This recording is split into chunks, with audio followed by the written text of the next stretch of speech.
Good morning, viewers. Welcome to this edition of the Focus on Parliament on Civic Space TV. And today we want to discuss the issue of prices, which has forced Cabinet to table two statements in Parliament in just 1 week to explain the issue. So the parliamentary debate might follow next week, but because we are always skeptical, we brought people who are closer to that subject to dissect it for us and tell us what is going on and what can be done. With me in the studios today, I am going to start on my left. Abel Mwesigye, C.E.O. KACITA. KACITA stands for Kampala City. KACITA Uganda. KACITA Uganda. Yes. So KACITA is an association of traders in Kampala. And you're welcome to the show, Abel. Thanks, Agather.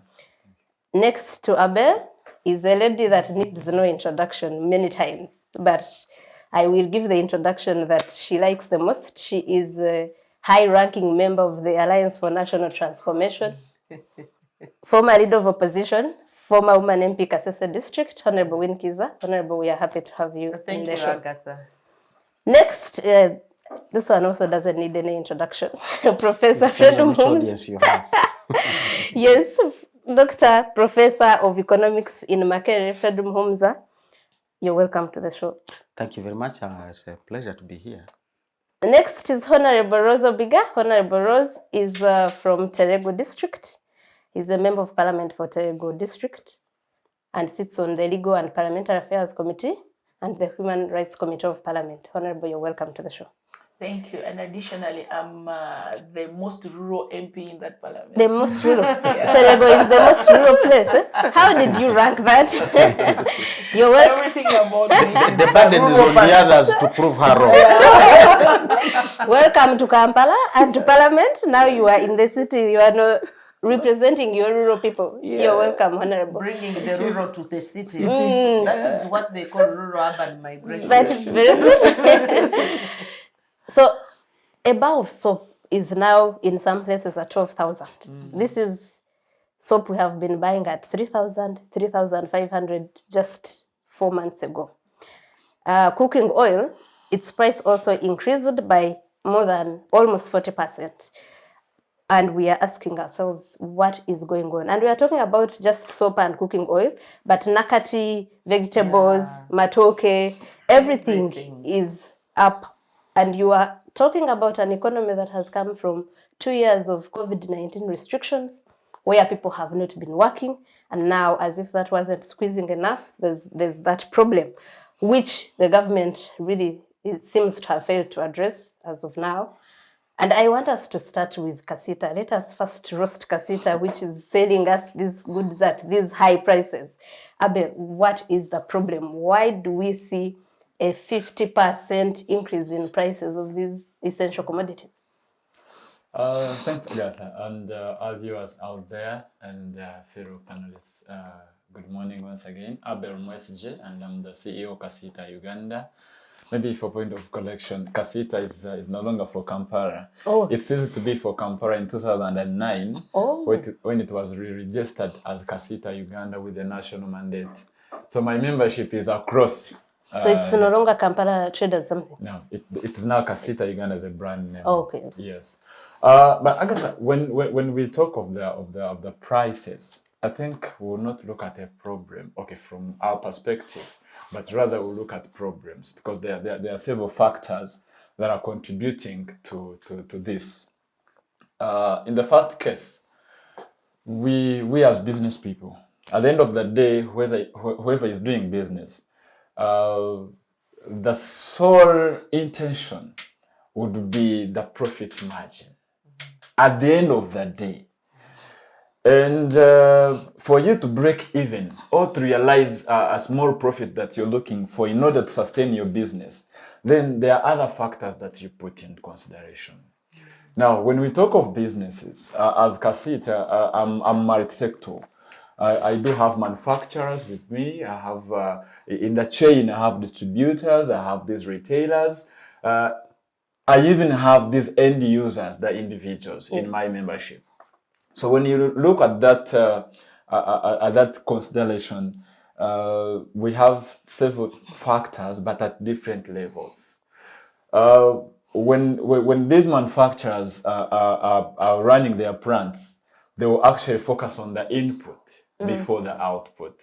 So when the cost of the input goes high, it definitely impacts on the output. Now, when it comes to us, these are the middle people, when it gets to the distribution chain, in most cases, we look at the logistical part. What do we go through to get these items from the manufacturer to the destination, maybe to the wholesaler in there? Now, if the mode of transport does not facilitate well my business, it means I have to factor in anything that can make me break even up to the wholesaler. Yes. Now, whatever I deliver to the wholesaler, he starts from there to analyze his kind of business. Yeah?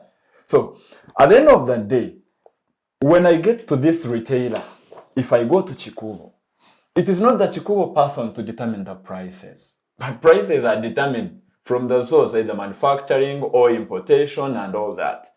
Now, when you look at the kind of, I would just take a small sample of the Chikubo area, okay, just randomly.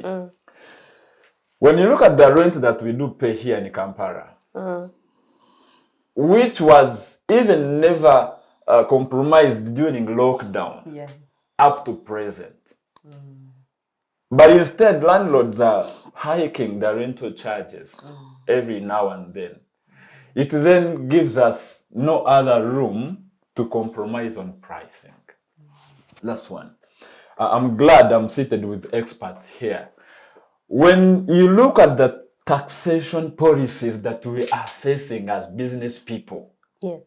right from our importers, instead of government facilitating our businesses, it is instead frustrating our businesses. There is no single sector that has not experienced a change in these tax regimes. And the change is not downwards, it is upwards. But as these changes do come in, there's nothing magic that government has done to our businesses. We are still the same people trying to fend on our own, measures. So at the end of the day, we will find our end users with no option but to bear these prices. We have realized, we as business people, that I think when you consider Kampala, Professor Muhumuza will correct me, more than 75% of the GDP actually comes from this other area here. More than that. Okay? But when we come out and we look at these increasing government expenditures, these increasing, the administrative structures being created, these supplementaries, or they are not minding about our businesses, yet we are the only contributors. They are spending, but for us, we are suffering. Let me give you an example. Yes. Recently, we've been up in arms with URA over their notice on used vehicles, 9 years and above. But let me tell you, when you talk of soap, yes, you talk of the soap and cooking oil because it is constituting the majority of maybe the users out there. But what brings that? If URA comes and says, we want you to pay your taxes from Mombasa as motor vehicle dealers, unlike the honorables who are here, who are driving, maybe who can afford, even if they are not driving there, but at least there are those who can afford 2015, 2018 models. But 95% of our Ugandans, we are using these 9 years and above cars because of the affordability. So at the end of the day, we are telling government, look, before you bring such directives, do you know the impact? If these bond people, if they have to break even, they don't mind. Someone has been bringing in 100 units because 50 of them actually clear taxes as they move out of the bond. Yes. He will then be forced to bring only 30 units that he can pay for. But as he brings only 30 units, now we are going to create scarcity here. As we create scarcity, Professor, the demand is going to go high. It is absolute. I don't know the Okay, yes, I get you. Let me now bring in the professor to correct you, as you said, or to debunk what you said. The professor of economics, there's been a joke on social media about your friend, the PS now, about the economics that works, because he always sang the economics that works, and when he got into, things became even harder. So we are going to discuss the economics that works, or that should work. That's economics working. It can work negatively. Yes. So Abel talked about so many factors, but I picked transport charges, rent charges, taxation, the taxes in this country. What can you tell us that is causing this? Are these or do you think that there's more to that is causing that? And at the end of the day, why is it the end user that faces the burden every day, not a trader who says, now let me not have a profit? Why is it the end user? But let's start with, if you agree with Abel, if there's more that we can add to explain the trend. Yeah, thank you very much. And our viewers, it's a pleasure to be here to discuss these issues that actually affect us, we the practitioners. Economics is not in the classrooms. Economics is what Abel has just described. And that's the economics that works. And it's working. Only that at times you don't like it. When I'm teaching my students, and I've been learning these things, I tell them, when you have diarrhea, you don't begin to blame diarrhea, because inflation is like a diarrhea. It is something moving faster than it should. That's what prices are doing. Prices always go up, but now they are moving faster than they should. So when you experience a diarrhea, you don't blame the diarrhea. You go back and say, what is the cause? What did I eat? What did I eat? What have I not done? And you have no solution to the diarrhea. A friend of mine was vulgar. He said, don't go and close the hole. No, you actually keep it open, stay next to the toilet. The body is working. It's cleaning the infection. It's cleaning whatever it is. So go and address what are the underlying issues. And that's what Abel has described. And that's what the economics is. It's a cost plus. And sometimes we blame Umeme. Why is Umeme overcharging us? No, Umeme is picking this cost from the generation company, the transmission company, and then they charge you to put their profit. Exactly. And Umeme usually takes about 15% of that total cost. And it's not a profit. The 15% includes all their other costs. But many times we will blame Umeme, and I hear government saying Umeme is robbing our people. No, And national water. the people sitting up there. And now where the policies would come in, and again you really have a benefit of doubt for government. You'd come and say, am I charging any taxes that I should remove? And people have been saying, remove those taxes. But when I remove those taxes, how do I provide what I am supposed to provide using these taxes? Because economics is costs and benefits. And we begin your economics with choices. Where things are scarce, you must make a choice. Where you make a choice, there's opportunity cost. I can remove the tax, but then what do I do with the women and the children and the men going to hospitals? Because now I can't give them. What do I do to pay the teachers? What do I do to repair the roads? And this is the only money you have. Because the donors have expensively cut a lot of the money they were giving to us. They were hit by COVID. They are also annoyed with our corruption. So it's not just COVID, we shouldn't say COVID. They were very annoyed with our corruption. Since 2012, the OPM saga, a lot of donors really have never recovered from that incident. So there are a lot of other things that have reduced the government budget. Now, to go for taxes, you'd also have to think twice. What option do I have? And this is why you go back and say, in the 90s, we said, let's reduce the size of government. And they has hinted on it. Yes. How many local governments do we have? Every local government will have councillors, a chair, a cow, an RDC, I don't know, a GISO, a DISO, an agricultural officer, an MP, and they want to build the district headquarters, not a tent. So all those costs, how do you remove them? Parliament has 500 and by the way, the thing they raise, you will count the members of Parliament, but not the technical staff. Yeah, which also rises. The cost on the technical staff can be so huge. Because every time we blame Parliament, we look at the Honourable Member of Parliament. But they are directors, they are police officers who stay there. They must be given an allowance. In this Parliament alone, which started last year, the staff has increased by 130 personnel. And none of them is paid little money. All the police security you see around there, they get an allowance daily because they are off their station. So when you look at all those costs, you go back, and then of course now the lead cars and the cars behind. I wish it was only the lead cars, but the ones behind them, plus people they have left at their homes, because now you need to guard at home and on the road and wherever else you go. Some of them have to guard even in the village. So you are home in Kampala, you are home in the village. So there is a huge cost of security, which we cannot negotiate away. We live in a volatile environment. Let's not forget we have Operation Suja. Before Suja, we also, Somalia hasn't switched off. Plus a few other things that we do. We live in a very volatile region. But now you want to come in, and government, as we've said, which choice do you make? In order not to burden the consumer, in order not to burden the taxpayer, can I reduce on what? Yes. If you can't reduce it on security, on health, on education, where else can you reduce it? And this is a conversation. In fact, they will reduce on health and education, but they will not reduce on Yeah. public administration And security. security, defense. And those are the debates you get into. And so we are saying, when you see prices going up, yes, do not begin to blame the prices going up. It is diarrhea trying to tell you, sorry, There is a problem. there is a problem, you need to go and see a doctor. This symptom has persisted, and as we say, symptoms persist. Go and see a doctor. So go back and say, what are the underlying fundamentals? In this country, we have not invested in production.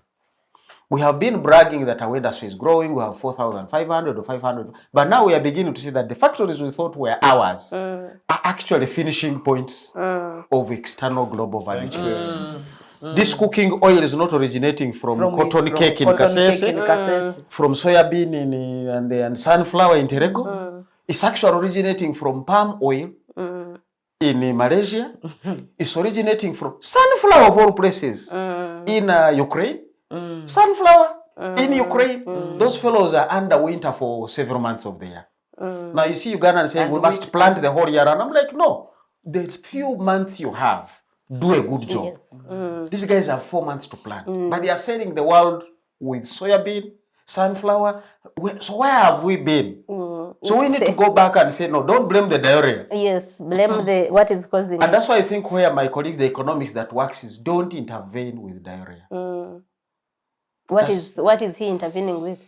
Just tell people, drink, but let's now deal with the bigger, deeper-seated problem. Focus on the cause. And it's not going to be fixed in a short time. Thank There you. is a deeper infection. We must deal with it, and it's going to take us time.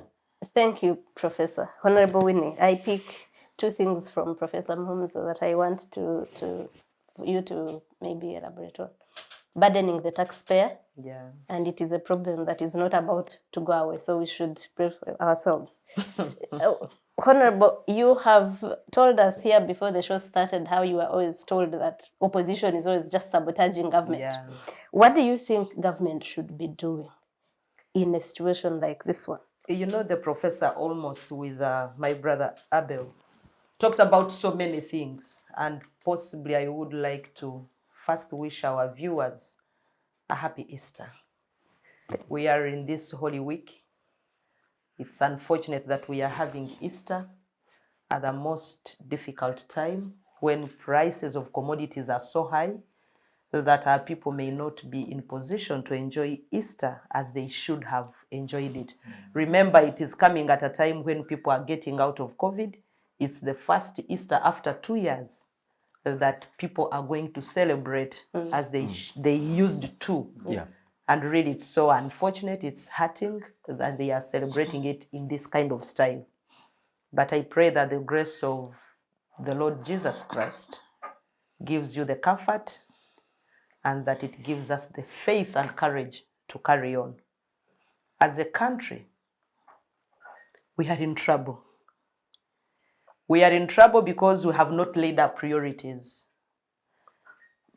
Abel and Professor hinted to the fact of corruption. Much of the expenditure that we have in this country is on corruption. If we were able to close the corruption holes, many of these issues wouldn't arise.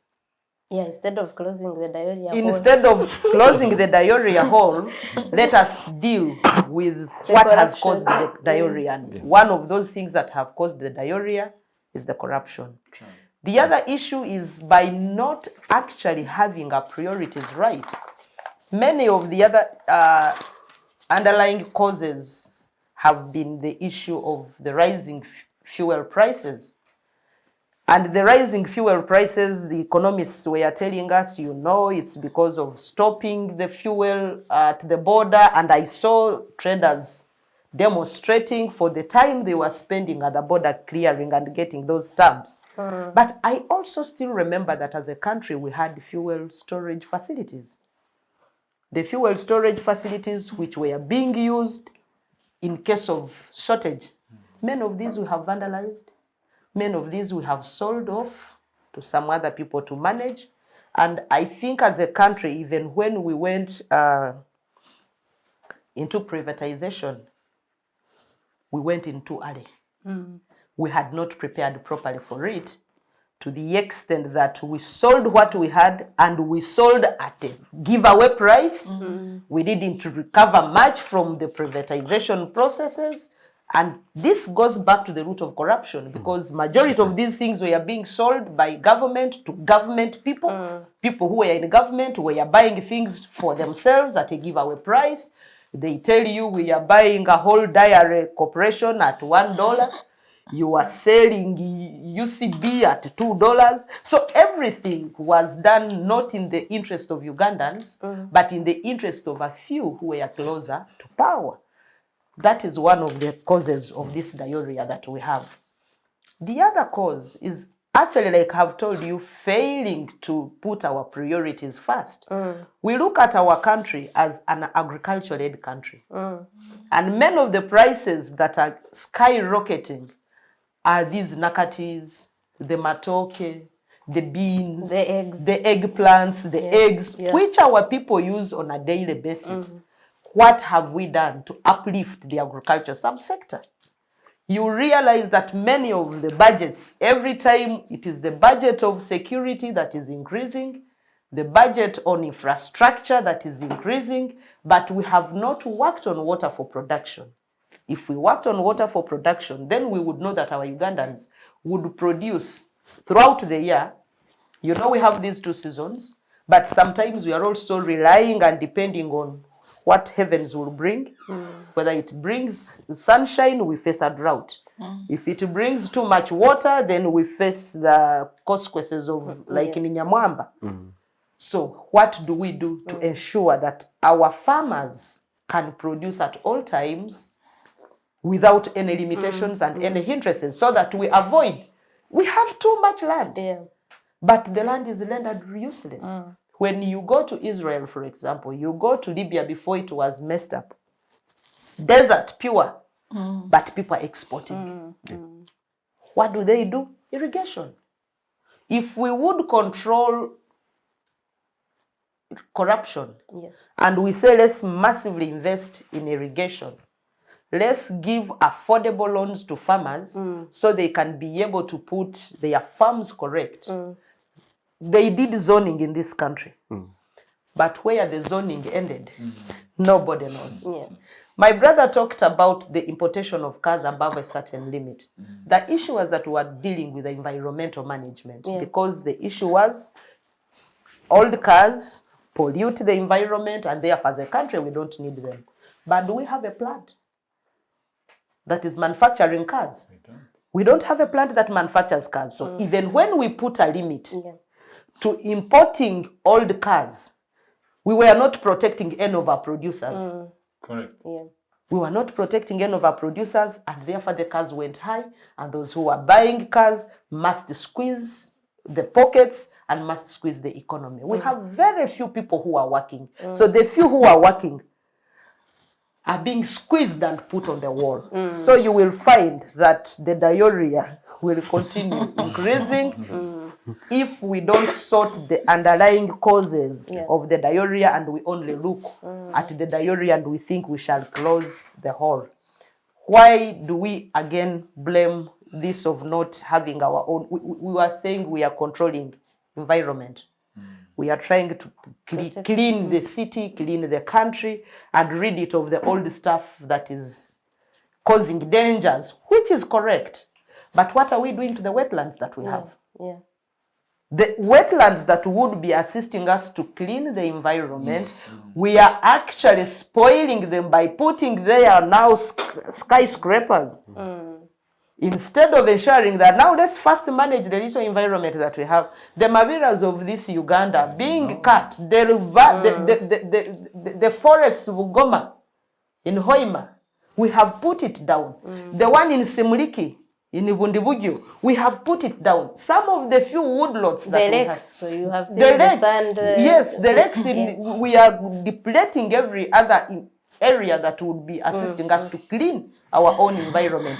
But we are targeting the car traders. Yeah. And these car traders, you are targeting them in terms of squeezing them highly by putting a lot of taxes on them, and you are not dealing with the people who are cutting wood. Exactly. So some of the priorities that we have as a country are pushing us to those options that we have. I remember during COVID, the traders came to Parliament with their petition and said, talk to the owners of the businesses that we are under a lockdown. Yes.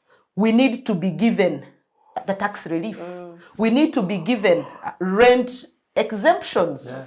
The owners of the buildings, some of whom who are even in government, by the way, said, hey, our buildings, we must continue getting our money from there, without forgetting that they are charged in dollars. Yeah. Many of the people in Kampala here, the owners of buildings are charging in dollars. Yes.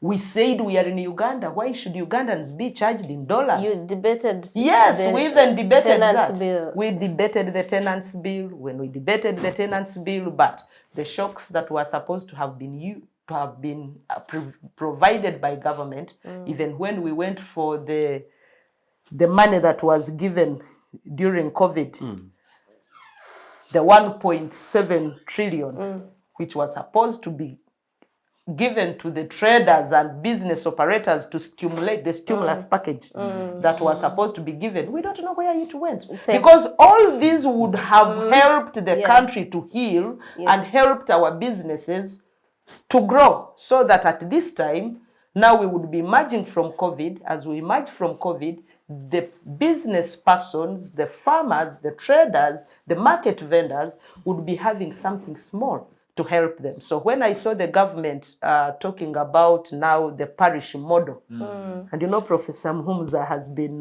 Is the subject really close to his yes, heart? It's for me to decentralization. it is a subject that is close to Let's his speak heart. up on that. Yes, on that I saw government later, now coming in with a parish model that is the one that is going to stimulate the growth and spur the economy and take us to the desired destination. I said, well, I will sit and watch, because I have seen the Myogas, I have seen the Women Fund, I have seen the Youth Fund, and have not seen this. Okay, let's shelve this particular one. The funds of parish development. Thank model. you. Let me go to Honourable Rose. Honourable Rose, you've been in Parliament where the debate about prices actually started as far back as I think January or February. MPs are asking what is happening, what is government doing. This week alone, the ministers were forced to table two statements. One by Honourable Harriet Nabatanzi, the Minister of State for Trade, and yesterday Ntabazi. And yesterday by Honourable David Bahata. I think the first statement was rubbished as not satisfactory. So I want you to tell us from that perspective, what are you MPs doing to make sure, because part of your role is that oversight, represent your people, because these are issues that are affecting your people.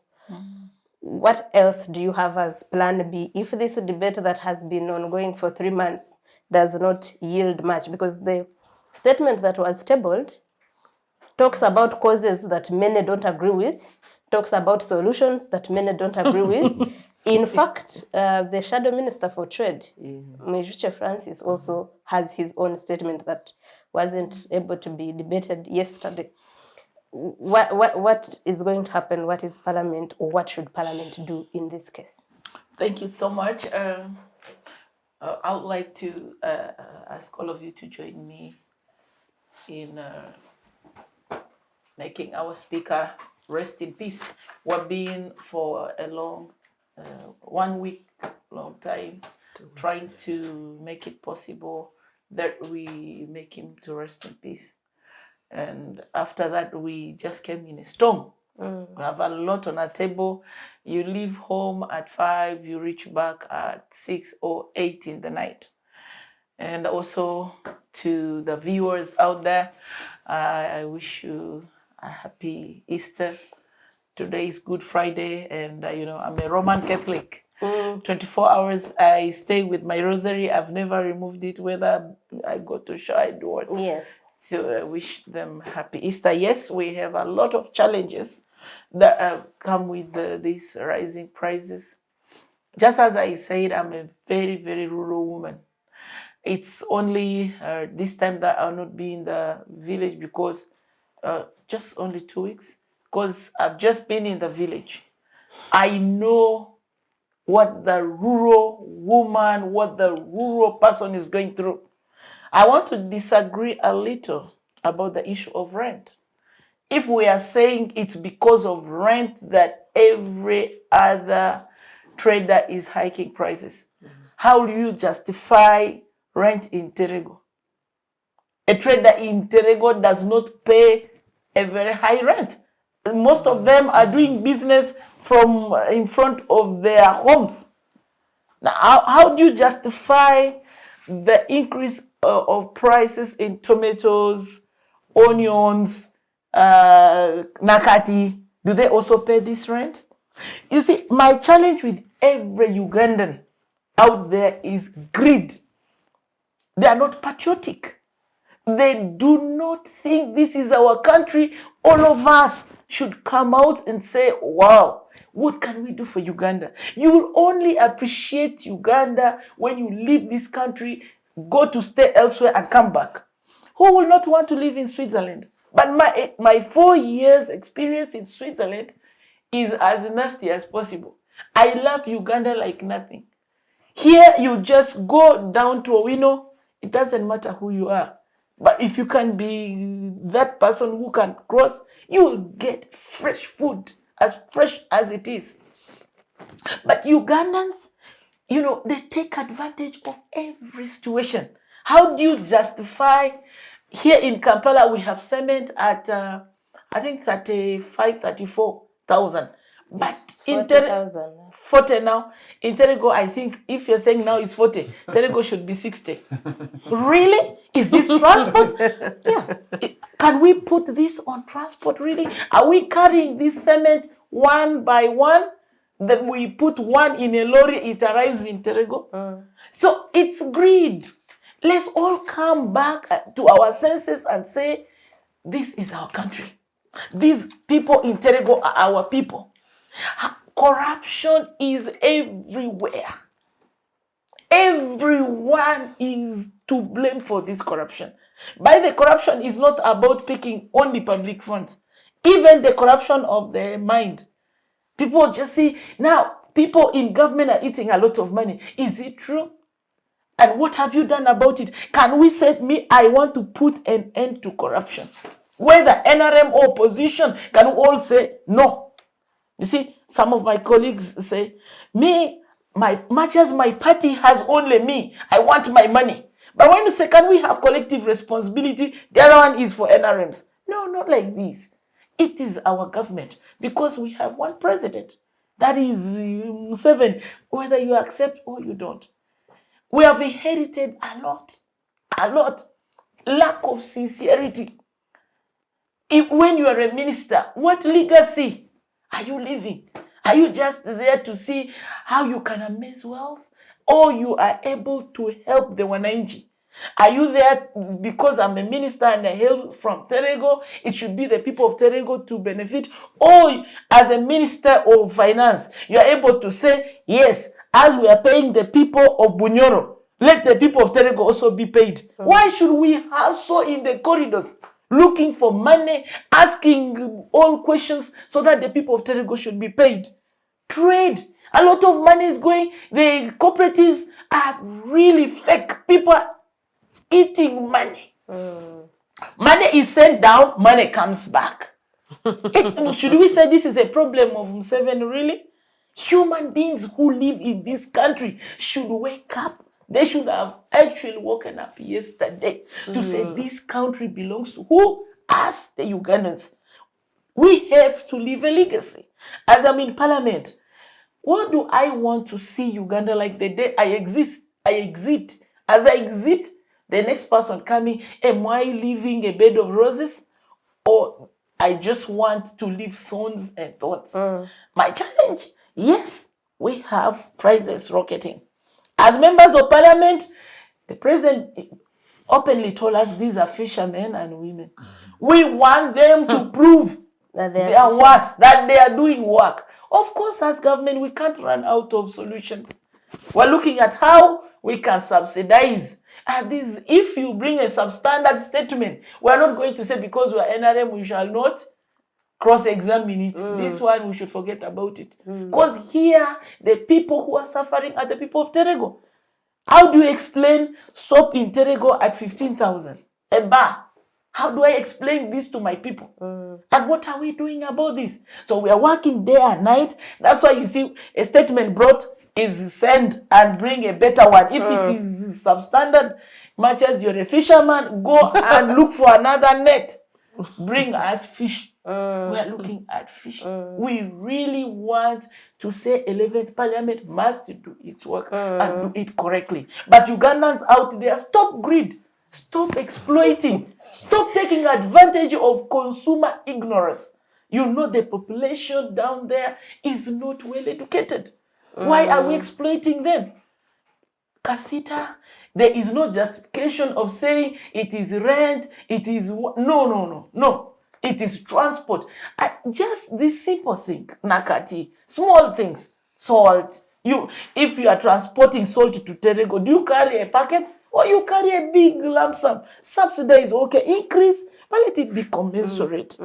Yeah, I think that is what I would put on this. But water for production. Just look at NGOs. We have a lot of refugees in West Nile. They are busy drilling boreholes and pumping, reducing the water table. Yet we have River Nile. Why can't we use River Nile as a country? Then we get water from River Nile. We give water for production. We want now, World Food Program is giving money, cash money to refugees. Yet there's no food. What are they supposed to buy? Babies, and we start boiling. So they should first of all think of water for production. Pump water from River Nile other than depleting the underground water by pumping it. We need water for production. I lived in Khartoum and I lived in Syria. I lived in Egypt. I know how these people work so hard. Laziness in this country. People want to be handpicked and taken to work. Every morning, now my phone is not with me. The time I pick my phone, I'll show you how many missed calls. And you can speak to 3 or 4 people. Everyone wants money. You sit by your veranda, another one works, and you think this money should be shared equally. No. Theft, corruption. Corruption is when you want money which I'm supposed to use which for you have not worked for. So we should work hard. Rains have started. Let's work. Once we have plenty, like COVID time, matoke was too much. And people started selling matoke at 4,000, 5,000. I said, a bunch. Hey, a bunch. But if we don't go into massive production, then we are here to blame. Thank you, Honourable. Thank you, Honourable. Honourable Rose has introduced A new thing. Mindset change. And I'm going to ask about patriotism grid later. For now, because Abel wants to leave for another engagement, let me ask him one last question. I am sure as KACITA you have had engagements with government about what's going on, about the prices. I am assuming you have. Yes. So what have you asked them to do? What do you think is the lasting solution to this? And what has been its response? The response they have given you and the response they have given in other forums like Parliament, is it satisfactory? Thanks, Agatha. And not to sound negative, I think most responses are not satisfactory to us, because at the end of the day, we only realize that the satisfaction through what we do. But if we are still complaining, it means that the link is not yet. Now, Agatha, of course, I'm impressed that honorable panelists here, they actually appreciate what KACITA is doing. We've been in parliament several times. You've seen us in media. You've seen us asking for government intervention in many things. But at the end of the day, I want to entirely agree with Honorable Laws. But I don't know how I would differentiate you from the rest of the syndrome. Because at the end of the day, even when me as KACITA or Honourable Kiiza comes to Parliament, I'm not a decision maker. I would simply come with a recommendation, but I want to assure you. With proposals. With proposals. But I want to assure you. When time comes for our honourable members to make decisions, and we start witnessing exchange of envelopes on this, especially on those critical matters, how then are we to be blamed? Let me give you an example. I gave out an example of rent, but I had to single out as a sample in Kampala. We cannot have a factor that is independent of the other. Honourable Laws, I would want us to appreciate that previously, we used to know that these rural areas would actually be the ones to feed us here in Kampala. But do you know that trend has changed? Yeah. You understand? Now, if we talk of greed, which I agree, we are getting back to Professor Muhumuza's scenario of diarrhea. Greed is diarrhea. It's a cause. But you see, we are the ones that are breeding this greed, because we are providing a platform for these greed people to actually exercise their greed. Let me explain this. We've been, during COVID, we were with Finance, Bank of Uganda, ABC and D. We were like, look at the cost of doing business. Look at the interest rate. Someone is going to tell you, I can no longer get a loan in the bank. If he gets a loan, it is an expensive loan. Now, that expensive loan is actually going to enable him to practice his greed, because he's telling you, I'm getting expensive capital. Okay? Honourable has mentioned it here in Kampala. Even that person in Terego, I want to assure you, at one moment, is being fed by these stores here in Kampala. Exactly. That's why I had to single out, for example, like rent. Because if I'm paying in dollars, at the end of the day, this salt that is going to end up in Terego at one time is from Kampala. Now, so if look at the investment, Professor Muhumuza mentioned about investment is a frustration here, and this scenario has exposed us as a country.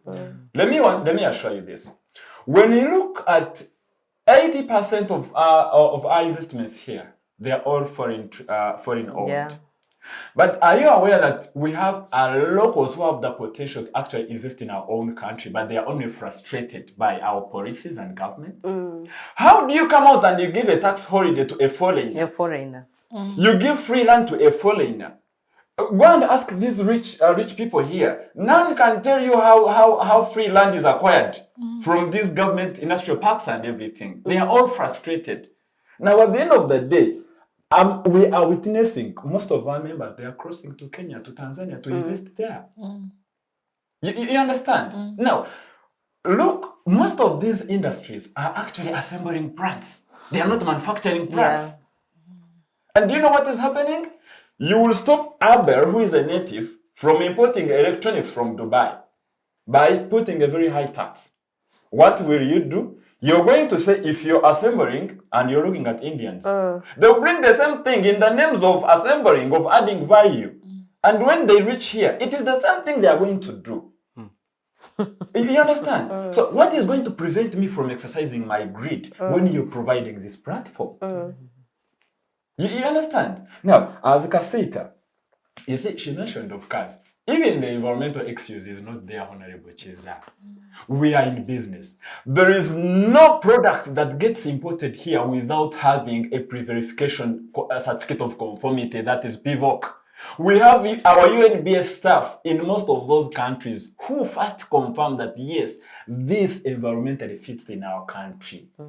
We even have those products where we have a destination inspection. They are inspected from here. Now, if it was an environmental cause, then they would have said 9 years and above don't enter the country. Otherwise, when you say it is environmental and you say you clear at the port and then you enter, then which difference do you make? Because it still comes in. But it is very clear and they have accepted that it is all about revenue collection. But let me give you a scenario.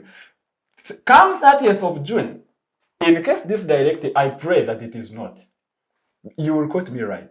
Come 30th of June, if we are to start paying from the other side, it means we are going to have these cars last here in Uganda for 9 months because we have a 9 months waiver for the warehousing, the 270.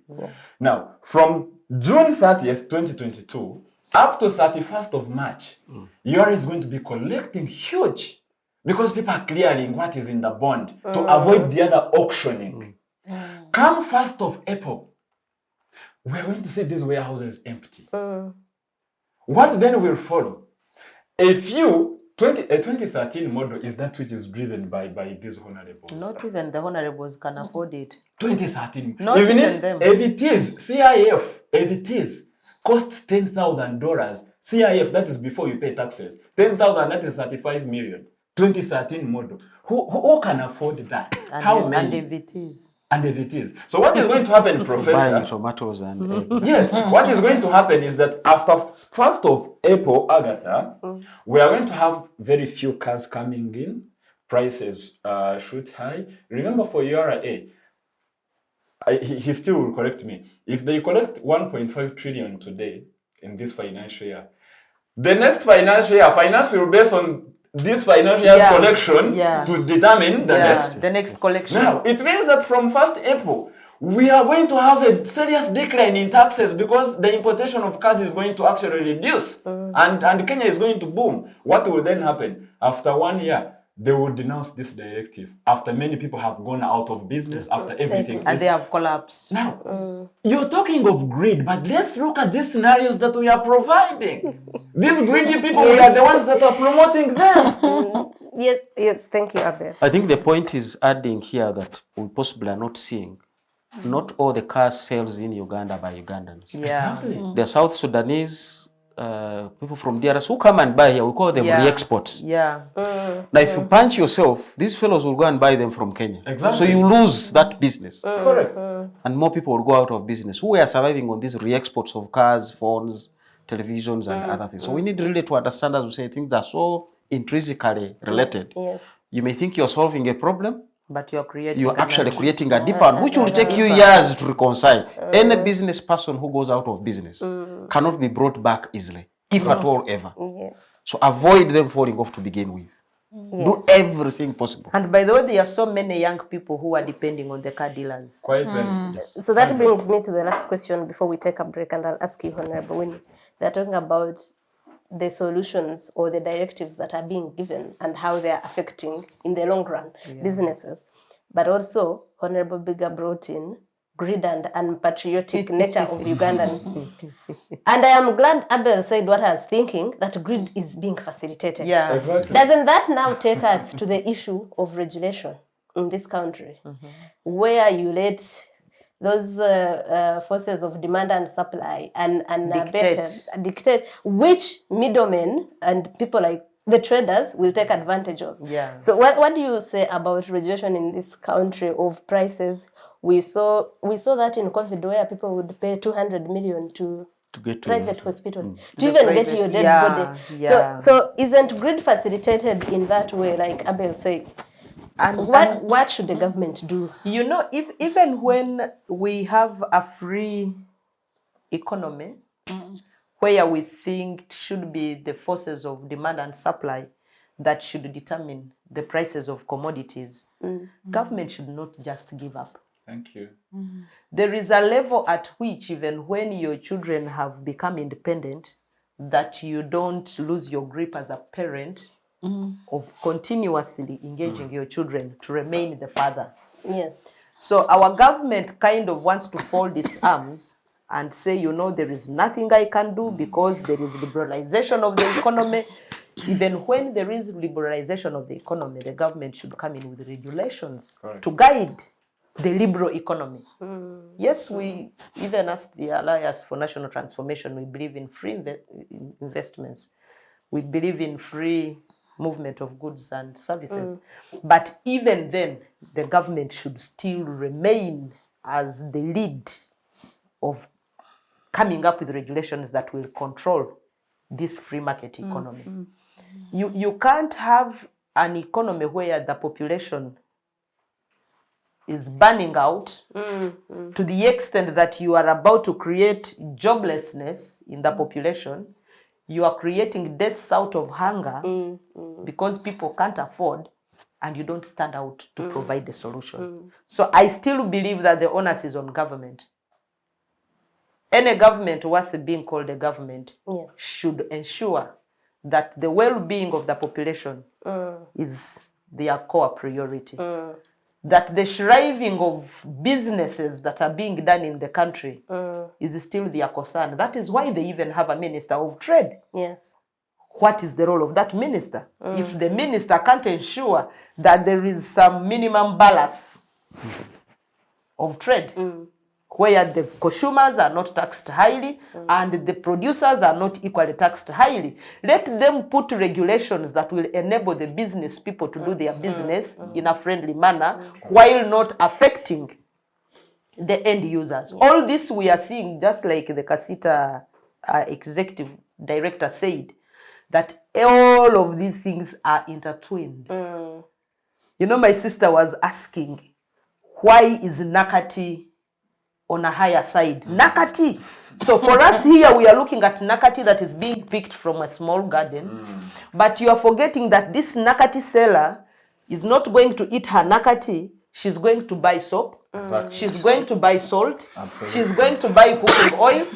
And she must also put some markup on her Nakati to be able to buy salt. Correct. Even moving it from the garden where it is to bring it on the roadside, she used a boda. Correct. Which boda has costed her some amount of money. If it was originally she has been getting her Nakati from the garden at 1,000, they have charged her 2,000. Where does she get the 1,000 from? She has to put markup on her Nakati to be able to break even. If you must find her again down there on her Mudala, then she has to increase her price to cater for this cost of transport. And the fees that is going to increase. You remember? Nakati. Yes. This old woman is supposed to go and get the money from Nakati to go and buy a bar of soap. The bar of soap is at now 15,000 in Terego. It is at 12,000 in Palabeg. How is she going to meet the cost of this bar of soap, which she must also use because it is a necessity? Yes, So she also has to think. That is how they take those desperate decisions because they think their government should have made a policy that is protecting them. And I get back to the issue that I talked about of the fuel storage facilities, maybe to control the fuel prices. I still remember when we had the produce marketing boards and the coffee marketing board. Yes, the lint marketing board. All these were there to stabilize prices.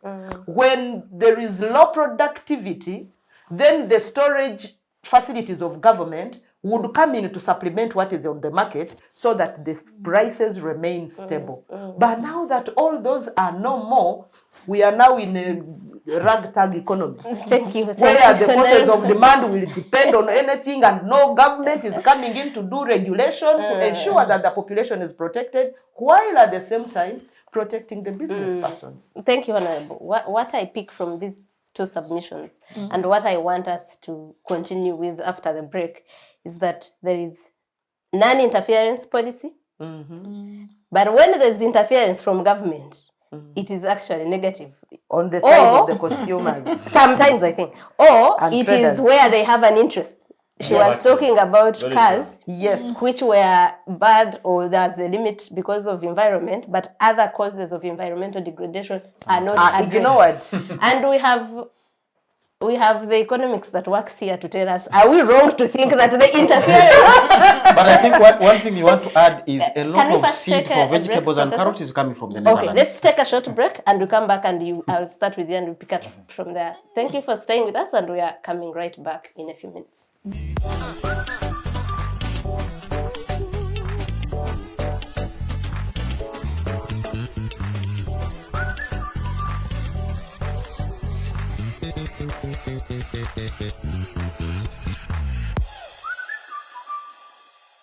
Thank you for staying with us, viewers. And we want to wrap up the discussion on prices and the solutions that government is proposing before we discuss briefly the Lubowa Hospital saga. And I had said I would start with you, Professor, of so the feeling, the sentiment here was that government is not regulative. When it comes in to regulate, it brings solutions that are not for the people. Which brings me back to the statement that was tabled yesterday. It is talking about increasing production of vegetables and cereals. It's talking about also parish development model also helping to grow agriculture. But then you have the opposition, the KACITAs, who are saying there are other solutions. There are tax exempts. There are subsidies. But we have bills that were tabled in Parliament last week that did not factor in this economic situation and the skyrocketing prices. Is this the economics that works as we said earlier? Because you said we should let the diarrhea. Yes. You cannot interfere. What solutions do you think will work? Are they those being proposed by the people affected most or government? Because I think we're picking up from what economy should work. There is the short term, the medium, and long term. Now, where we are, as we said, the diarrhea, you possibly have no short term solutions. Once it comes, you can't close the hole, you can't do anything. You let it go through. But the doctors will say mitigate, keep drinking, because it's taking a lot of water out of you. But Baganda has a very good saying that diarrhea will not take your intestines away. That they will also run out. No, you keep them. That's already a good thing. So we need to be saying, what solutions do we do? Now, from the paying public, and you can understand them, they will want an immediate solution, which not even any doctor will give you. They will begin to deal with that underlying infection. And unfortunately, that is the situation we are in. So when I hear government saying we can't do much, they are coming from that point that whatever solution that can be is going to speak to the deeper-seated underlying causes. Now, my worry is we set up these causes ourselves. It's corruption. We've talked about it. It's lack of adequate regulation. Greed, by the way, is the fundamental in economics. Greed is a very good thing in economics. That's what will make you buy one car, build your house, and you still go out there to work. You always look out to more. But greed is wanting something that is you have not worked for. No. That's how I understand greed. Greed is what makes you to say, I've finished 1 degree, I want another one. I'm earning That's now a salary. ambition. That's I'm earning a salary of 10 million, I want one of 20. Don't Now, misinterpret greed Greed, with ambition. yes. There are those who have Exactly. insatiable appetite. Exactly. Consuming things Now, that they what are you not do- even interested in working for. what you do with greed, you regulate it. Okay. You regulate people's ambition. Because even ambition, you can be over-ambitious at the expense of others. I want to use the whole road myself because I have a big truck. And you can. But you regulate and say, please, keep left. Whether it's FTs. So regulation is what has been missing here. The main reason I go on the road and confident, I tell people I'm going to Mbarara, I'm going to Jinja, I will see you tomorrow. It's not that I'm going to meet those big trucks. But I know because the road use is regulated. When I keep my left, I am safe. But the moment those rules fall apart, greed is at the mercy and will distort everything. Even ambition will distort everything. And that's why we're saying somebody will come and take a swamp. Why do you evict people? Because you want 16 square miles of land. What are you going to do with it? Remember, the people you're evicting were growing their nakati, feeding themselves, but also buying your milk. Yes. Now, that's why the greed comes in, and if unregulated, it distorts the economy. So the things we are seeing right now have come from there. The people who have corruptedly taken government money have not invested it in production. They have bought pieces of land in Nakasero, put up arcades. Even when certain arcades are empty, you find others springing up next to them. True. Now, that's a distortion of the economic signal. Markets must work. But if you distort the market or you don't regulate them, you'll end up with more money going into dams. Not that because we need all that electricity, but because there is corruption that is associated with dam construction. There is corruption associated with road construction. With road construction. So somebody will go and convince members of parliament, we need roads. Once the roads are done, we shall be competitive. And that's why we have invested over $6 billion Will easily bring your in food roads. to the market.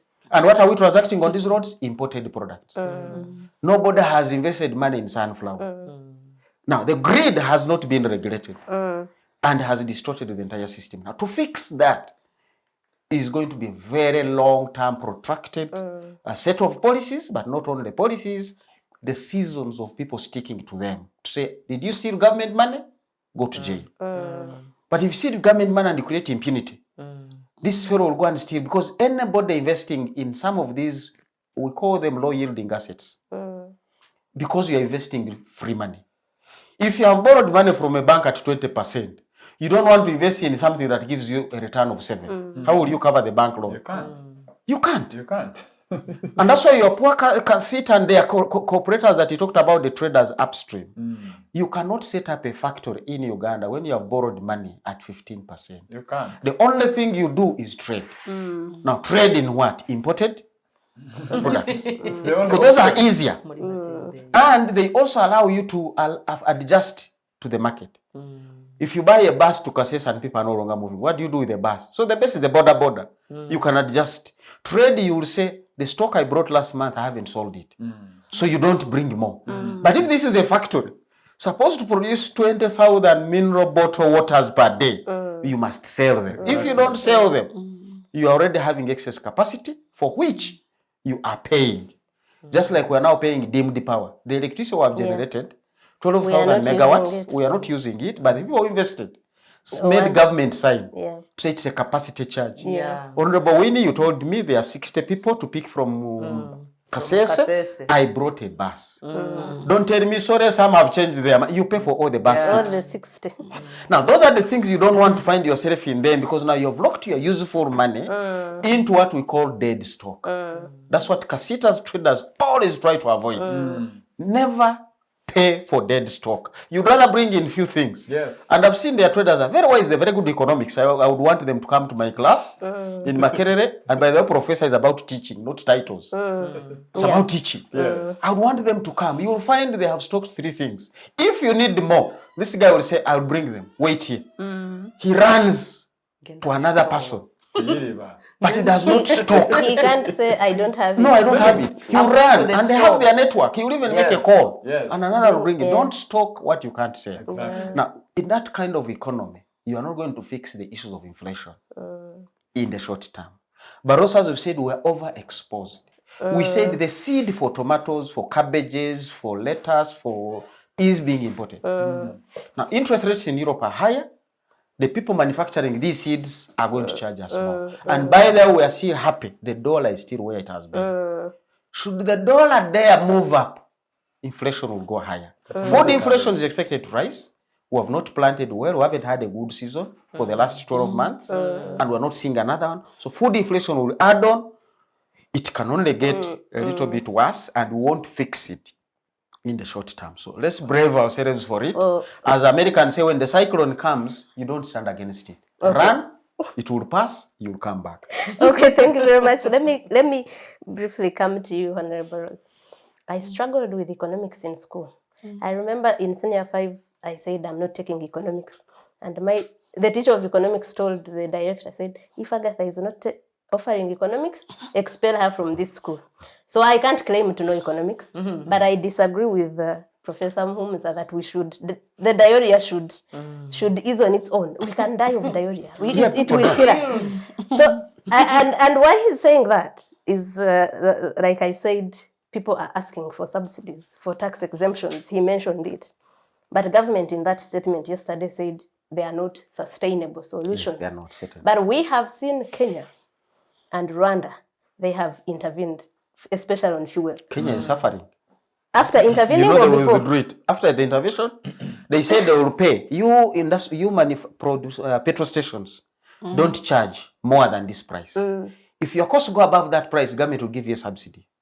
In 2 weeks, they received a bill of 600 billion. They could only pay 45. That was the chaos of fuel in Kenya that you saw. So these things are not sustainable at all. So let the diarrhea go, drink water, please, you will recover.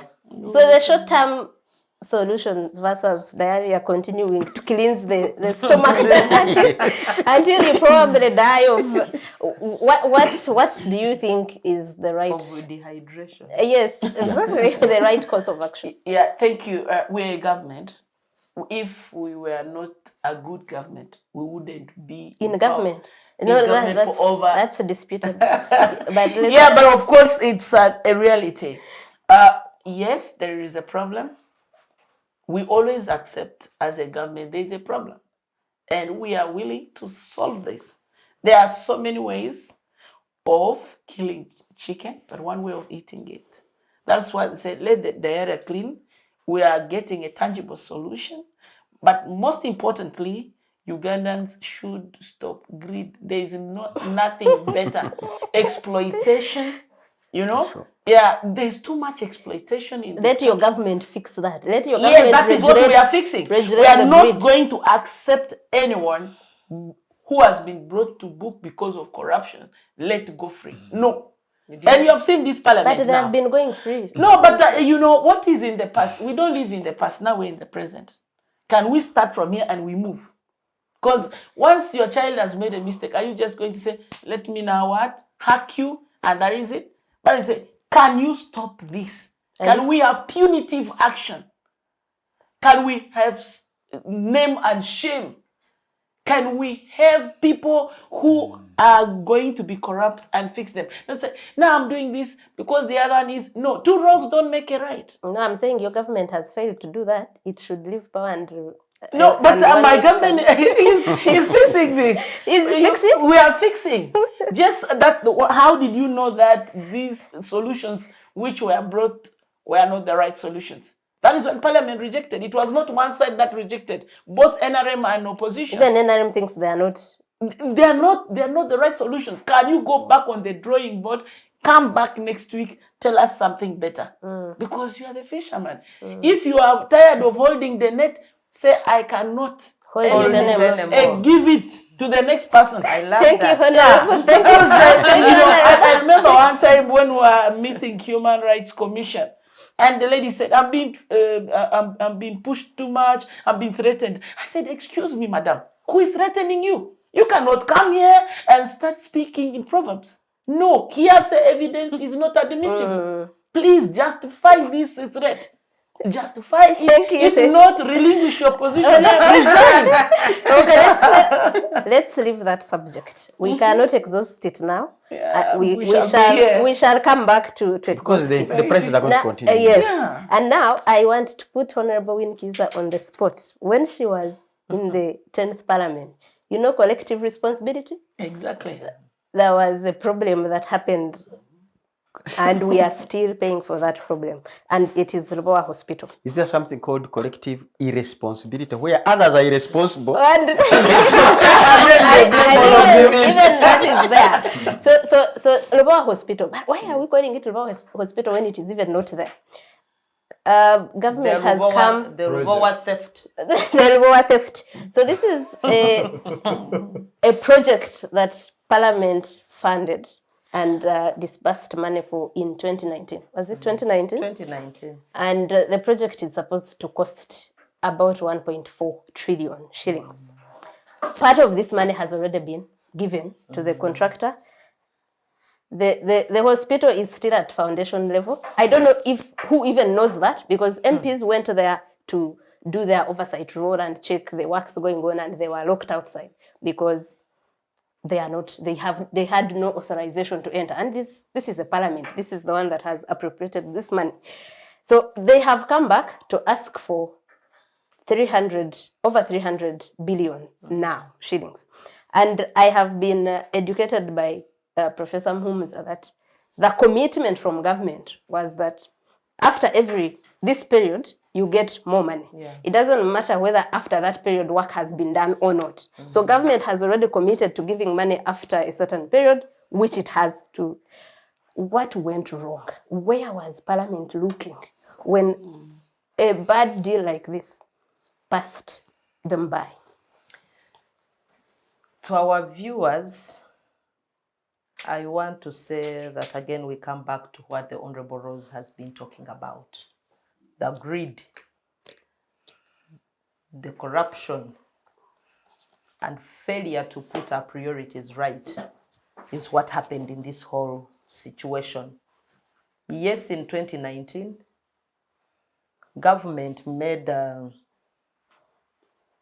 deal with some investor and said we are building a hospital, super specialty hospital, the International Super Specialty Hospital, where they thought communicable diseases would be handled, and they were talking about cancers, they were talking about organ Diabetes. transplants, they were talking, they used these hard words and really the sicknesses.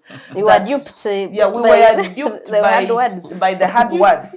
When they tabled the issue at the beginning, we said, no, before we discuss this, we need to first have an analysis of the health system and the health services that we have in the country as a parliament. Then the Honourable Minister Sarah Opendi brought a report, and that report was comprehensive. The report was talking about there's so many bad things happening in our health subsector, the deficits that we had in our hospitals, what we needed to fix if we were to save the situation of our country and ensure that the Ugandan population is well taken care of in terms of health, the things that we needed to do. We said, oh, okay, if this is what we need to do, then I think we don't need the loan. First of all, when the loan was asked in Parliament, government had already committed itself. That was mistake number one. Government had committed itself with this petite woman, an outsider foreigner. They have given free land.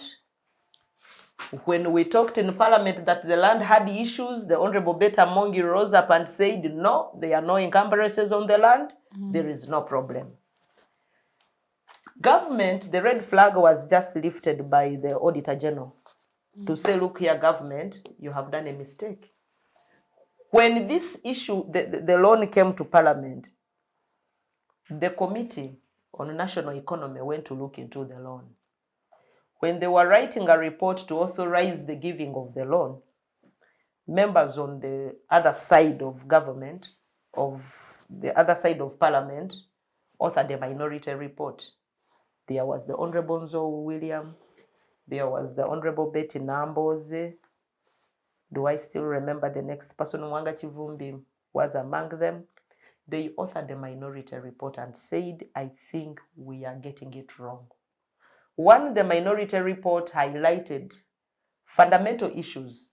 One was the issue of the approval that was done before Parliament, the nod that was given by government before parliamentary approval.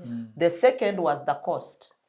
At the beginning, the Minister of Finance had signed that they were going to give around 247 million US dollars. But now before Parliament, they were bringing 379 million dollars. There was a disparity of around 120 plus million US dollars from the cost that was computed for the construction of the hospital and the cost that was coming to Parliament for approval. It was ignored. We looked at the land issue. It was ignored. The members said, instead of borrowing this loan, if we have this capacity to stand in for the loan, because the issue that government was giving is that this is not money that Ugandans are going to pay. It's money that the other business person is going to pay. And the business person is saying is going to construct the hospital in 3 years, you will be using the hospital. But is going to use it for only 8 years. In 8 years, the person will have recouped his money, or her money, and give the facility to government to run. We said, fine, all that is well. But can we use this same money and equip the same facilities that are going into that Lubowa Hospital, into our referral system? We have Mulago, we have the regional referral centers, Can't we just lift the faces of those referral hospitals instead of impacting on another giant elephant? Government could not listen. The money went. In a few months, a deposit was given. And the bad deal that government signed, which also the committee highlighted, was not based on how much work has been done, but they said we shall be giving you money in phases. We count maybe quarters, just like the system of government works, that we shall be giving you money on a quarterly basis. While the money that goes through the government system going to local governments, until you have proved that you have used certain amounts of money And proved what you have used and it you for. have used what you have proved what you have used it for, they may not give you money until you have given the accountability. To this But one, here- there was no such a proviso in the agreement that was written between government and the contractors. The issue was, every after 3 months we shall be giving you advances. Every after 3 months we give you advances. So whether he has done work or not, advances Advances are were coming. being given. Why should I do work where So when money is coming? Yes, when money is just coming in at no cost. Now, Yes. the turning point came in when we all realized that there was nothing being done. This always happens, and it's among the core roles of members of parliament, providing oversight. So members of parliament on the health committee wanted to go and see where they had put the money. They were banned from visiting the site. The Honourable Minister, Sarah Opendi, Minister from Health Department, went to the site. She was stopped from entering, and they said, you are not cleared to enter. That is when everybody knew that there is a problem.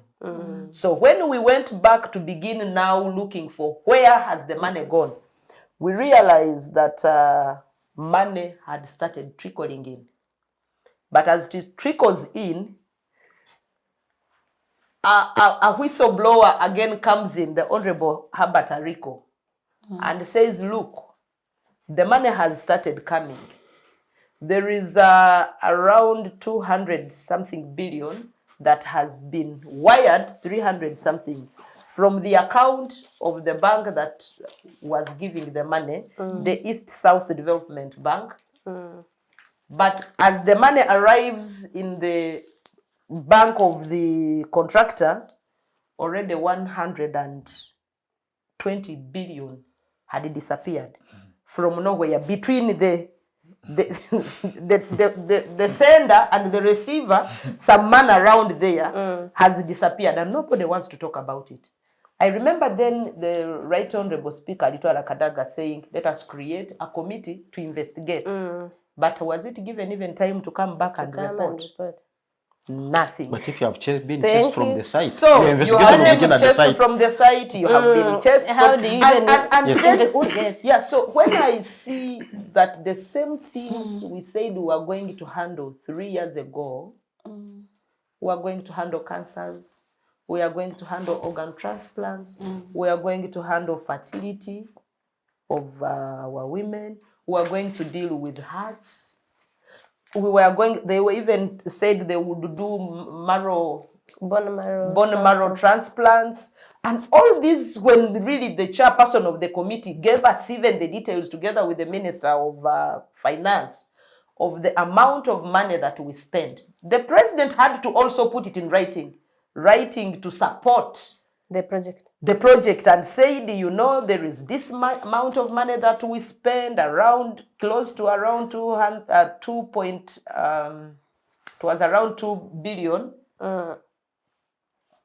$2 million that we spend, I think, on an annual basis for medical care, paying for medical expenses of people who move from Uganda here, because the medical board had given a list of 154 people who go through the medical care, going for medical attention in India, Turkey, and these other countries for proper medication. And the president said, I think we can only sort this crisis and ensuring that our people no longer go for medical tourism by having the Lubowa Hospital. super specialty. Honourable. Let's have this and we ensure that we keep money. Our people will be attended to by their own people. We shall get savings as a country. When everybody saw the letter from the president, the issue was that this was now an order from above.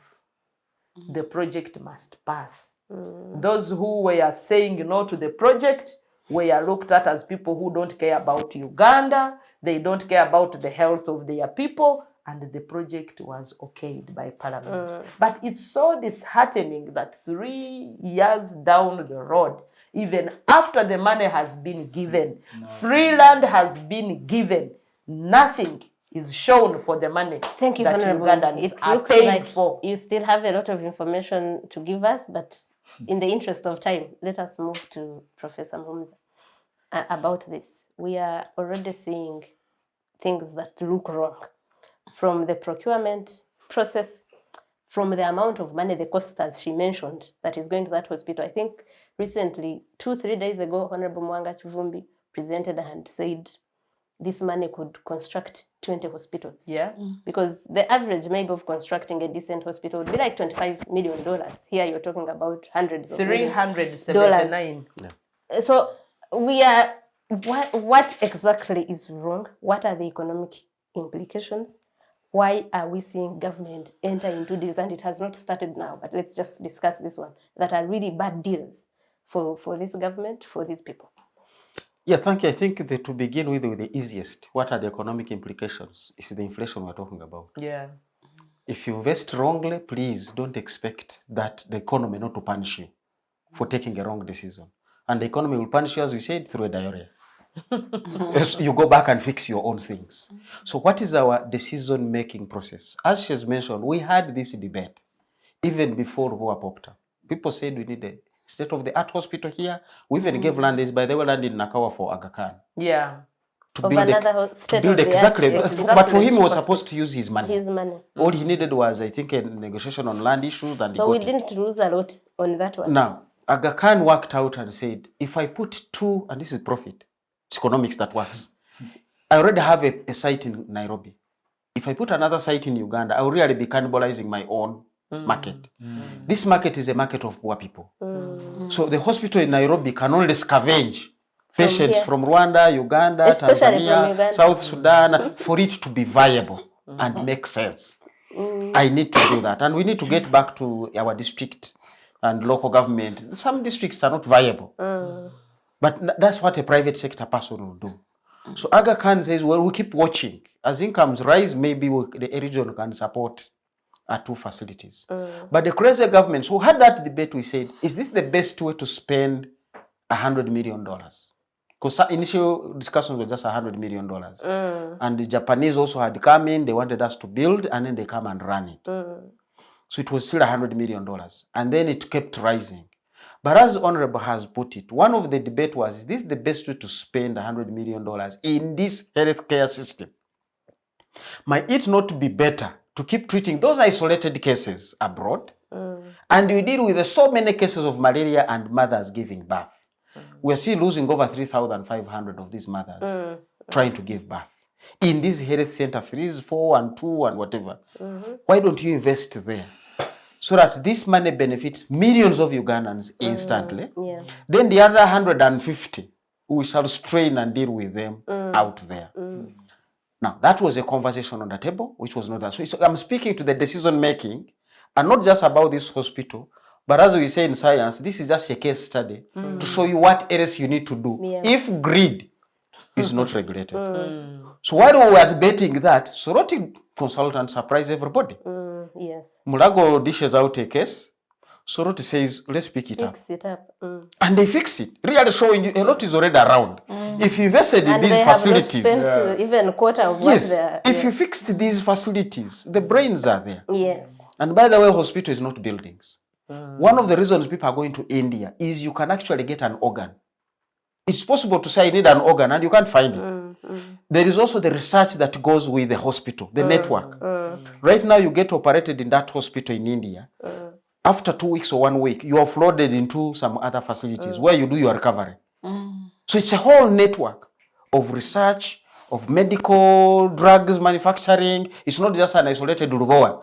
There is what we call a footprint to make this survive. The ecosystem that supports a hospital of that nature is much bigger than one site and one facility. India manufactures 60% of the world's vaccines. India manufactures so many of the world's drugs. So if doctors need any drug to fix you, India will easily find it within the neighborhood. Not here. Because you can easily go, an organ transplant, your body reacts, the next tablet to help you is in Nairobi. You don't have it here. So if you were to look at that bigger picture, to make an informed decision, it would not be right. But also to end it, the conversation actually was we would be saving $70 million per year. Auditor General had already raised this issue. His record was about $7 million. I don't know where the figure of 70 million came from. Because the records were about, say, 7 million. But also, not everybody cleared by the medical council was benefiting from the government budget. The Indian community here sponsor so many of these patients to go to India. Many of us also, all you need is a medical council to be able to take the patient. We source our own money. So this whole budget was not necessarily a government saving. But you begin to see that if you keep making these wrong decisions, you are going to pay. And part of the payment we have now is the prices. I have one question for you, Honourable Rose. You've told us you are a government in power and you wouldn't be in power if you were not capable. But we have had what has gone wrong, especially the case study of Lubowa Hospital. It's not the only one, but now it's what you're talking about. Who should we hold responsible? Right from a president who writes a letter and justifies why we need a hospital like that, to the procurement process that does not follow procedure, to a parliament that either doesn't want or has no power to counter that. What is your government doing? And in that government, who is responsible for these wrong economic decisions that Professor The economics that doesn't work. Yeah. Comes from there. Yes. Yeah, thank you. Allow me say whatever happened with the Lubowa thing is unfortunate. It's very unfortunate. But of course, understand that when you marry a woman, in my culture, you marry her with all her problems, and you know imperfections. All you marry her with all the imperfections. As a parliament and as 11th parliament, we shall get to the root of this. We cannot leave an issue that involves a taxpayer's money. It must be, Professor has ably explained this, but just know, I'm barely 1 year in parliament. And you know, there are so many pending issues. Actually, the other day when we called the Secretary Generals of political parties, they were spitting fire. They actually thought this is the same human rights committee they appeared before in the 10th parliament. You call us here, you waste our time. The same way KACITA is thinking, that they gave in their input. The same I am thinking. This is now 11th parliament. Anything that was pending has to come back. Now, yeah, so we are going, we're eating. You know, Rome was not built in a day. Up to now, the Romans are building Rome. The issue of Lubowa is coming on board and has started coming in parliament. I promise you, we shall take it on. But to be honest, the background that has been given here is very good for me. You know, every day is a learning process, is a learning. I picked a lot. And then for me to move to the next level, I needed this. Yeah. Before reaching here, I called the chairperson of health. Unfortunately, his phone was off. The vice chairperson of health, their phone was off. You know, we have 3 ministers there. I called the 2, their phones were off. I called the PS. Did they know you were going to call them? Or? No, it wasn't. I called very early. I think I called very early. Yes. But of course, once I want to do something, it's good to have knowledge. But the good thing, the Hansard is available. Yeah, we are going to go to the Hansard. We are going to see what is where. Just one thing. When the president writes, I know he does it in good faith. There are too many We are scavengers. not going to survive on good faith. And And we yeah, but that's why what I'm saying. Can we prove the good faith? Yeah, that's why I'm saying We as don't know. NRM, I'm here. You are represent representing- NRM. Yes, this is our government. We are not going to continue to allow this rot. This is wrong. Assuming somebody has eaten this money, I'm here to tell this person or persons, please vomit before. But you know, Thank you. Agatha, Can we really work for Briefly, this country and we be patriotic enough? the unfortunate bit is that the president is being involved in a scam. They make him believe He's that being. yeah, he has been involved. He has been put into a network because now they make him write to say look, Innocently, you know. It This. wasn't innocent. He knew. But How they do you know? But they make him write sound someone is Because you you do know, something good. Under duress. my issue is that if you are a president, you are getting guidance from the ministers. And possibly there is this minister who has given him information and has advised him. He has 100+ advisors, including those ones on health, those on investment, those on everything. By the time he puts his ink on paper and a signature to say, I 100% give a go-ahead to this investment, he should be fully aware that it is a correct investment for the country. When it goes wrong, he's among those we shall hold culpable Of course, for the wrongdoing. Now, I actually want to see my president coming out clearly to say, this is a deal gone bad, and all those involved, including those who wrongly advised him to be put in. Then we shall know he's fighting corruption. We shall know he's doing everything for the good of Ugandans. He's saving taxpayers so that we see these people bringing back the money. you, Honourable. But when he also keeps quiet, then we know that he was aware. Thank you. I am going to close with you, Abel. I saw you looking as skeptical as I was when Honourable Rose said we shall fix this We 11th should. Parliament. I can assure you, if the 6th Parliament, 7th, 8th, and did not, this one even much If- less. if you fail That to- is what I feel. But If you let's fail to hear- make your wife pregnant, don't think I can also fail to make my Let's We hear shall find out how it happened. Abel, your closing views on the Lubowa Hospital scam. Agatha, it is, there are some discussions that are really hard to participate in, especially to some, when it comes to these the Political legislative Processes. bodies, they cannot be like us. Because for you, as you continue with your discussions, for us, we are in the actual suffering. That's what Professor mentioned. For us, we are the real economics that works. As you discuss whether it works or not, for us, we are already in it.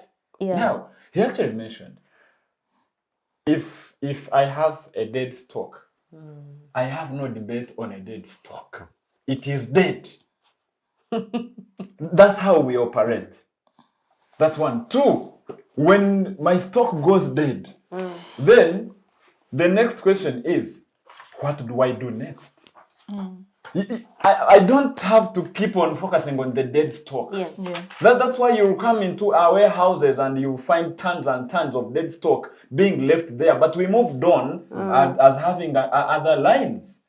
But Honourable Rose, I with due respect, Yes, no problem. when you're a mother, whatever you do as a mother, and you're carrying your child, whether wrong or good, you're actually training your child. Do you know the reason why today most of our business people have actually refused to join those politics and whatever? Not because we do not want to make decisions, but because of these frustrations, we decided to focus on business. Let me tell you, Agatha, if a $380 billion deal goes wrong, do you know what that means in the business community? And when we look at the brains behind all these dead deals, Deals, and they are the same people you expect us to entrust keep on engaging, keep on. No, that's why you see us. If you say you're not importing this, we don't like this kind of importation. You know, being on the plane all the time, we know the risks that are in there. We know how much we have lost in the other foreign countries. We would love to have our operations here. But by the time we painfully make such decisions, we already know. Now, if you cannot defend this Lubowa, how then am I sure? And we already know how these I've not monies are. said to defend Lubowa. No, I'm not meaning you. I'm meaning No, the yeah, other sure, ones. yeah. Sorry, the other ones. How Ladies and sure am I gentlemen. that the policies are going to be defended to Abel, favor me? unfortunately, our time is fast spent. And that's the disadvantage of having competent people discussing an issue, because you want to continue and continue listening. And bringing competent people at the end of an incompetent process. But we are glad. It's really unfortunate. Very. When Yeah, Honourable Olanya died, it came to the fore and people said, why are we still spending this much? I didn't cross-check the numbers, the figures of how much we spend on government officials being treated abroad after on top of 1.4 trillion here. It's very unfortunate that something like that or things continue to happen like this, because that's why I disagree with Honourables with saying the government is capable, because it is not the first time this is happening. We could come and list the deals, the bad deals that we have been involved in. But that is why I think this show is here, to tell the public that things are going wrong. And it's the public at the end of the day that has the power. One last thing I picked in this discussion of Lubowa, and I wanted to mention it, Honourable Saro Pendi. I think that woman was the only functioning person. I mean, the most competent Actually, yeah. person in that ministry. Do you guys remember when she disguised and went to Naguru to see corruption? Yeah. She is the one who followed up, but is she still a minister? They should have. So made her at the end Prime of the Minister. day, the appointing authority knows the fishermen and fisherwomen he's looking for, and for what And reasons. the kind of fish. The And kind the of kind of fish she wants to catch. It can be But Mukene. thank you for tuning in. Subscribe to Civic Space TV on YouTube and follow these discussions. They come to you every Saturday at 11 a.m. and the program is Focus on Parliament, where we see decisions, processes that are being executed in Parliament, and if they are wrong, if they are not, what does the public need to know to inform their decisions of taking back Honourable Winnie, Honourable Obigah, or if Abel and the professor want to go? What are the decisions that, what is the information they need to have to make those decisions? Thank you for staying with us. We apologize for overstretching this. Thank you very much. Until next weekend. Happy Easter, everyone.